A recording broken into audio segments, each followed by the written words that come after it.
Somewhere on Earth, right now, there may be an object that struck men dead if they touched it. An object that destroyed armies. An object that the most powerful kings in the ancient world were willing to sacrifice everything to control. An ancient wooden box, covered in gold. And then one day, roughly 2,600 years ago, it disappeared. Not stolen, not lost at sea, not destroyed in a moment anyone recorded. It just stopped being mentioned. And in 3 millennia of searching, no one has found it. Not archaeologists, not governments, not the most sophisticated technology available to the modern world. Nothing. What happened to the Ark of the Covenant? What was it? The Ark was not mythology. It has dimensions, materials, a construction record, detailed accounts of what happened to people who got too close, a chest of acacia wood, 4 feet long, covered entirely in gold, inside and out. On its lid, 2 golden angels facing each other, wings spread, creating a canopy above the tablets inside. According to the Book of Numbers, 3 objects were placed inside: the 10 Commandments, a jar of manna, and the staff of Aaron, a dead wooden rod that had produced living almonds as a sign of divine favor. A dead stick growing fresh fruit, sealed inside a box with the words of God. But here is something that rarely gets mentioned. The Ark is not only in the Hebrew Bible, it appears in the Quran, called the Tabut, described as containing Sakina, divine peace from God Himself. Islam regards the Ark as real, as significant, as divinely sanctioned, which means the question of where it is doesn't just belong to one religion. It belongs to 3 of the world's major faiths simultaneously. And all 3 would interpret its discovery through completely different and incompatible frameworks.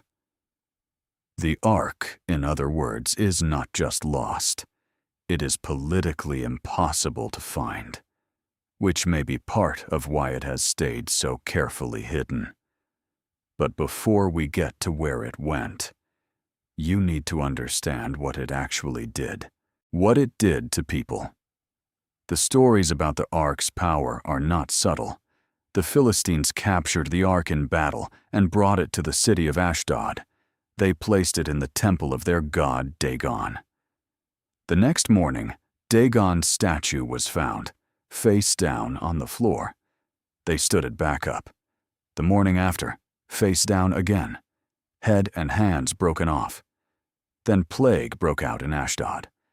Then, in the next city, the Ark was moved to. Then the next.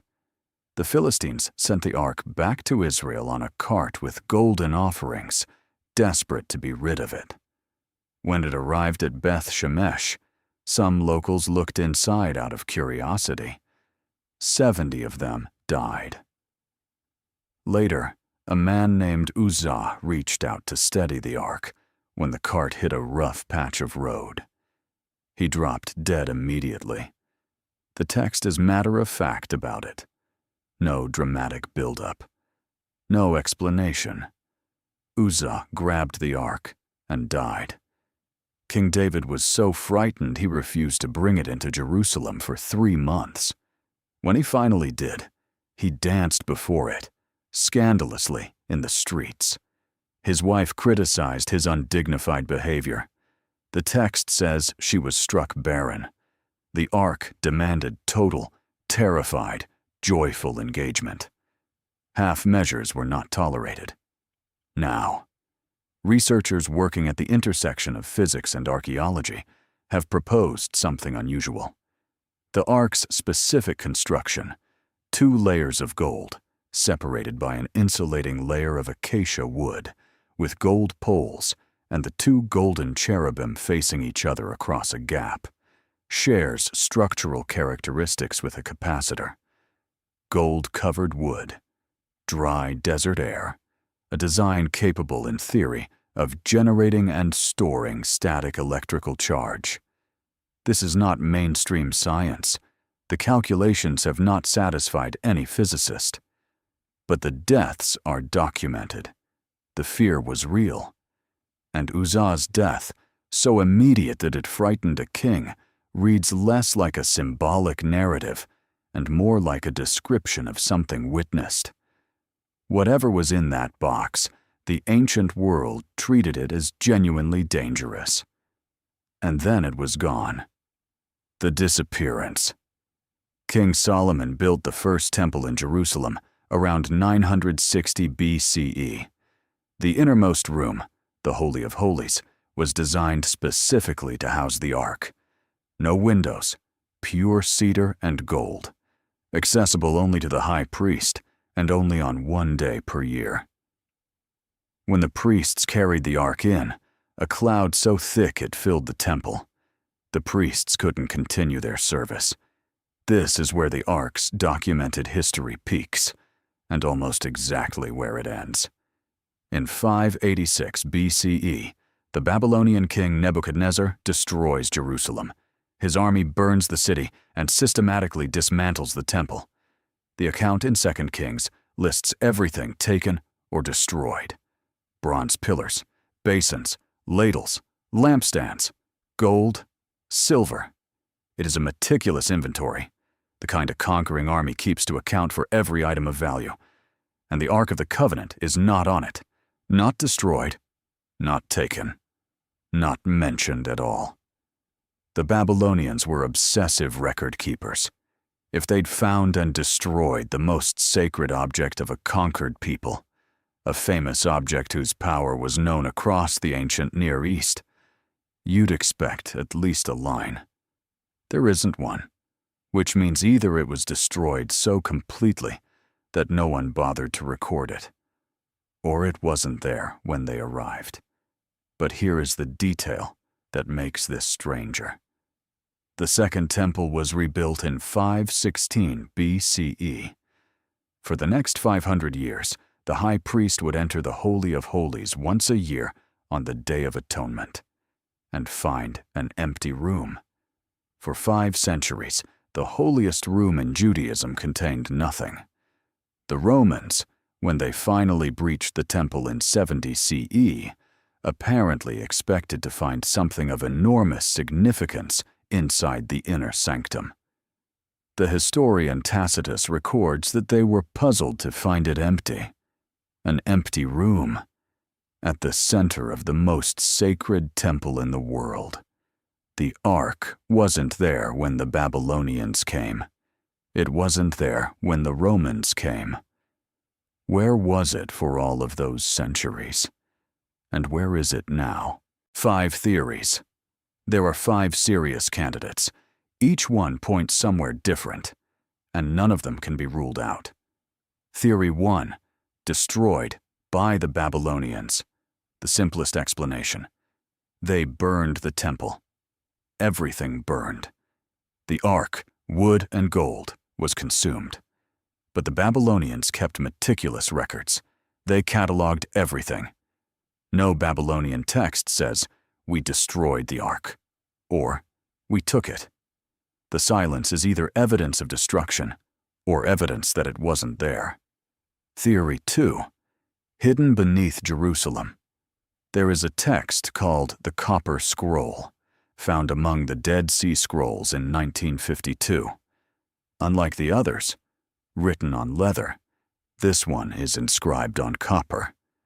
It is a list of hiding places for enormous quantities of gold, silver, and sacred objects.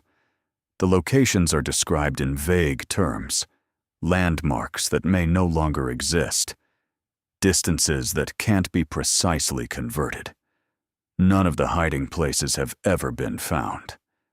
Whether the Ark was among the objects listed, whether it was hidden before the Babylonians arrived or before the Romans, the Copper Scroll points to a network of hidden treasure beneath Jerusalem that no one has reached. Because the site that once held Solomon's temple is now occupied by the Dome of the Rock and the Al-Aqsa Mosque. Archaeological excavation is politically impossible. But ground-penetrating radar has confirmed that the underground of the Temple Mount is not empty. There are rooms down there, passages, chambers built upon chambers, connecting areas separated by hundreds of meters of bedrock. No one knows what's in them. No one is allowed to look. Theory 3. Taken by Egypt before Babylon arrived. About 925 BCE, 60 years before Nebuchadnezzar, an Egyptian pharaoh named Shishak sacked Jerusalem. The Bible says he took the treasures of the house of the Lord. The phrase is vague. It might include the ark. It might not. If the ark was already in Egypt when Babylon arrived, that would explain its absence from the Babylonian inventory. And Egypt is a country with thousands of years of undiscovered tombs, temples, and sealed chambers. Something to consider. Theory 4. Hidden by priests before the invasion. There is a passage in 2 Chronicles that almost every Ark researcher eventually finds their way to. During King Josiah's religious reforms, just decades before the Babylonian conquest, he commanded the Levites to put the Holy Ark in the house which Solomon built. Put it back. Not keep it there. Not ensure it remains. Put it back in, which implies it had already been taken out. Who took it? Why? Where it went? The text says nothing. But a 2nd century Jewish text, called 2nd Maccabees, claims the prophet Jeremiah hid the ark in a cave on Mount Nebo before the invasion. When followers tried to find the path, they couldn't. Jeremiah told them it would remain hidden until God gathered his people together. And then Jeremiah himself, possibly the same prophet who hid the ark, wrote this: "In the future, people will not say, 'The ark of the covenant of the Lord.' It shall not come to mind. They shall not remember it. They shall not miss it. They shall not make another one." A prophet who may have hidden the most sacred object in the religion, telling his people not to bother looking for it. What does he know? What did he do? Theory 5. Taken to Ethiopia as a refugee. The Ethiopian tradition says the ark never left Giza. It was never in Jerusalem when the Babylonians came, because it had left centuries earlier. According to the Kebra Nagast, the Ethiopian national epic, the Queen of Sheba was an Ethiopian queen named Makeda. She visited Solomon. She returned home pregnant. Her son Menelik grew up, traveled to Jerusalem to meet his father, and when he returned to Ethiopia, the young priests who accompanied him brought the ark. Not stolen, they carried it themselves, replacing it with a replica in the Holy of Holies. The real ark went south, into Africa, and a different version of this tradition makes it stranger still. Some Ethiopian oral histories say the ark didn't come with Menelik at the height of Solomon's reign. It came later, during the reign of Manasseh, when a corrupt king introduced idol worship into the temple, and faithful priests smuggled the ark out for safekeeping. In this version, the ark didn't arrive in Ethiopia as a trophy. It arrived as a refugee, hidden by people who knew what was coming, placed in safekeeping until the danger passed. The danger never passed, and the ark never came back. So where is it now? The chapel in Aksum, in the city of Aksum, in northern Ethiopia, there is a small chapel. It is called the Chapel of the Tablet, adjacent to the Church of Our Lady Mary of Zion. The Ethiopian Orthodox Church claims the Ark of the Covenant is inside, not metaphorically, physically, right now. And the chapel is guarded by a single monk, the guardian of the Ark, who is chosen for life, lives on the grounds, and is never permitted to leave. He is the only person allowed to enter the chapel. Not tourists, not religious officials, not heads of state, not scientists. No one. In recent years, the Guardian has spoken publicly about his role. He has said the object causes him suffering, that it is something that cannot be fully comprehended. The Church does not permit verification. The Ethiopian government does not press the matter. And here is what makes this more than a local religious tradition. The connection between ancient Israel and ancient Ethiopia is not invented. Jewish communities have existed in Ethiopia since antiquity. The Beta Israel, Ethiopian Jews, maintained practices that suggest contact with ancient Israelite religion, so early they predate the Babylonian exile. And there is this.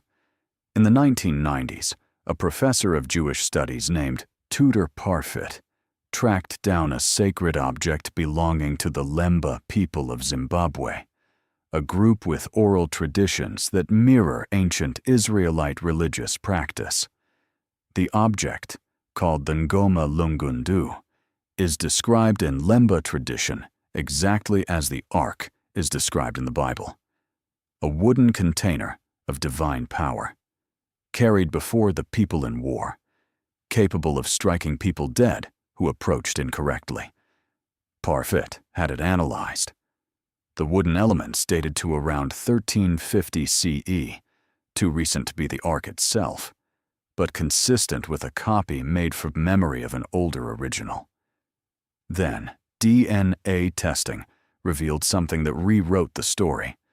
The Lemba's priestly clan, the Buba, carries the Cohen modal haplotype, a genetic marker found almost exclusively in men who trace their ancestry to the ancient Jewish priesthood.